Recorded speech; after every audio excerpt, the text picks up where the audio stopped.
మనం ఇప్పుడు green colony Raghunathapalem మండలం రఘునాథపాలెం గ్రామానికి సంబంధించిన గ్రీన్ కాలనీలో మనం ఇక్కడ ఉన్నాం. సుమారు ఇక్కడ 150 కుటుంబాలు ఉంటాయి. 150 కుటుంబాలకు కూడా ఒకటే బోరు ఉంది. 150 కుటుంబాలకి సంబంధించి కూడా బజార్లలో ఎక్కడా సీసీ రోడ్ లేదు. ఖమ్మానికి ఆనుకొని 3 కిలోమీటర్ల దూరాన్ని కూడా ఈ ప్రదేశం లేదు. ఇక్కడ 3 మంత్రులుండి కూడా ఖమ్మానికి 3 కిలోమీటర్ల దూరాన్ని కూడా అభివృద్ధి ఎక్కడా చూపిస్తామని చెప్పేసి ఈ కాంగ్రెస్ ప్రభుత్వాన్ని మేము బహుజన ముక్తి పార్టీ ద్వారాన డిమాండ్ చేస్తున్నాం. ఎందుకంటే ఇక్కడ జనాలు బ్రతుకుతారా లేకపోతే ఇక్కడ మనుషులు బ్రతికే ప్లేస్ లాగా ఉందా? ఇది ఖమ్మానికి 3 కిలోమీటర్ల దూరం చూస్తుంటే తెలంగాణ బంగారు తెలంగాణ అంటే కాంగ్రెస్ పరిపాలన అంటే ఇట్లానే ఉంటుందా అని చెప్పేసి తెలియజేస్తున్నా. చూడండి ఇక్కడ ఇల్లులు కూడా ఎంత రేకులుగా ఉన్నాయి. అసలు ఇల్లులు కూడా లేని పరిస్థితిలో వీళ్ళు బ్రతుకుతారు. ఏది ఇక్కడ బతుకుతున్నావా లేకపోతే వేరే గ్రహాల బతుకుతున్నావా అనేది కూడా సోయి లేకోకుండా ఇక్కడ కాంగ్రెస్ పార్టీ ఇక్కడ ఉంటుంది. ఇక్కడున్న కార్యదర్శి కానీ, ఇక్కడున్న ఎంపీడీఓ కానీ, ఇక్కడున్న మన ఎంఆర్ఓ కానీ వీళ్ళు వచ్చి సర్వే చేసి వీళ్ళకి కావాల్సిన వసతులు, వీళ్ళకి కావాల్సిన రోడ్లు, వీళ్ళకి కావాల్సినవి కూడా ఇక్కడ చూడాల్సిందిగా మేము బహుజన ముక్తి పార్టీ ద్వారా డిమాండ్ చేస్తూ ఖమ్మం జిల్లా బహుజన ముక్తి పార్టీ ఖమ్మం జిల్లా అధ్యక్షులు మట్టి ప్రసాద్ డిమాండ్ చేస్తున్నాం.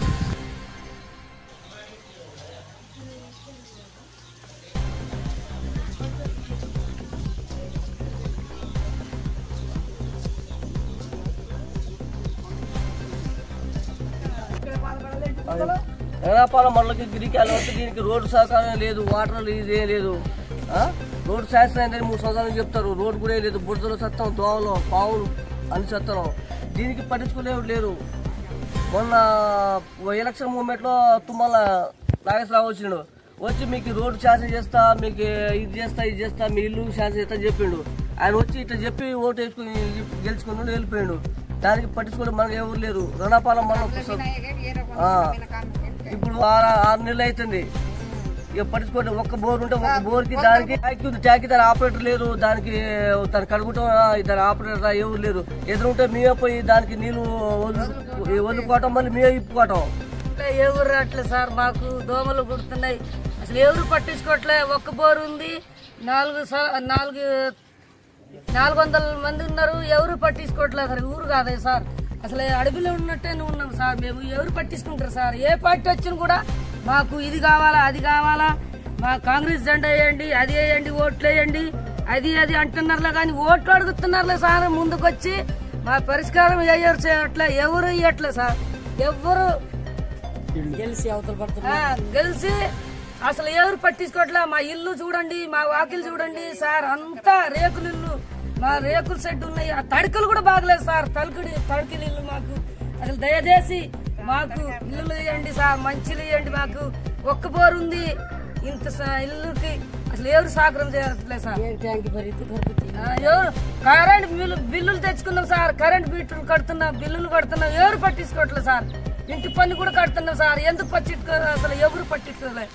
ग्रीन कैनली है, ग्रीन कैनली ना कुने पट्टिंचले रे कोने दीवन दगर मा से माचर रेकली घर हमा अदेना गाली दुमु आवतो से वडदा कुने मोटे नायक लेगन जावा तो मोटे घालो हम करांचा काम केला बना कुनी करे आलो कुनी छेनी अंगारे कोनी हमार गाम घरे ने हम पता गेलजन बार पड़ जा रहे ये रोड एंड शांसन योगी तो केना आदि वर्षे ती वो केसीआर रजनाई को अभी केरे तर कांग्रेस आई जनाई कोलतल घाले डरगे हमें घाले कोनी आज ताण वो धूड़ घाले आलो छेनी वो चिमटी रोड घाले आलो छेनी एकच बोर दिवंदा घरे न पानी न एक पाइप घाले घर घर खींच ले रे हमें ये कई कष्टाले आ रही थी हमें नायक कोनी प्रैक्टिस ले रे कोनी अच्छा ये हमारा वोटे ले शांसन करा देना याड़ी बापू के ताने मांग ले रे हमें वोटे डगर जाना हमें लेका कर रहे कोनी अच्छा अब पानी झड़ी माँ माचरे एक 2 बार मंदू छेनी एक 7 सालों आ रहे चाहिए ऐसे मार लेनो झाड़ मार लेनो कद नहीं हमें कुणी दे रे कोनी कुणसी गवर्नमेंट रघुनाथपालెం मंडलों के मंडले हेटा हमें कुणी लेका कर रहे कोनी असल हम रेणु को मरजाणु को ये गाँव में ने तम परिष्कार करन हमें आता नहीं देखो बाबू हमारे रोड है ना हमारे घर में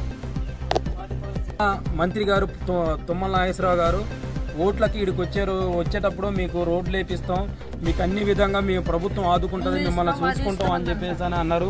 9 నెలలు అవుతున్నా కానీ మా దగ్గర పట్టించుకునే నాదులు లేరని చెప్పేసి అని ఇక్కడ గ్రామస్తులు వాళ్ళ భాషలో చెప్తున్నారు, వాళ్ళు అర్థమయ్యే రీతిగా ప్రభుత్వానికి కూడా చెప్తున్నా కానీ వాళ్ళు మమ్మల్ని పట్టించుకోవట్లేదు. మేము ఎక్కడనో ఎడారిలో ఉన్నట్టు, ఎక్కడనో ఏరే దేశంలో ఉన్నట్టు మాకుంది. ఖమ్మానికి దగ్గరకి ఎంతో దగ్గరగా ఉన్నా కానీ మాకు ఇబ్బందిగా ఉంది. పొలాలల్లో ఎట్లయితే పాములు తేళ్లు అడవుల నుంచి బయటకు వస్తాయో అట్లా అడవుల నుంచి వచ్చే పాములు తేళ్లు కూడా మా ఇళ్లలోకి వచ్చినాయి. అవి మమ్మల్ని కరిస్తే మాకు దిక్కెవరు అని చెప్పేసి అని ఈరోజు వాళ్ళు వాపోతున్నారు. అట్లనే వీళ్ళకి ఇచ్చిన హామీలు ఏవైతే ఉన్నాయో, ఇందిరమ్మ ఇల్లులు ఏవైతే ఉన్నాయో అవి కూడా వీళ్ళకి కావాలని చెప్పేసి అని వాళ్ళు డిమాండ్ చేస్తున్నారు.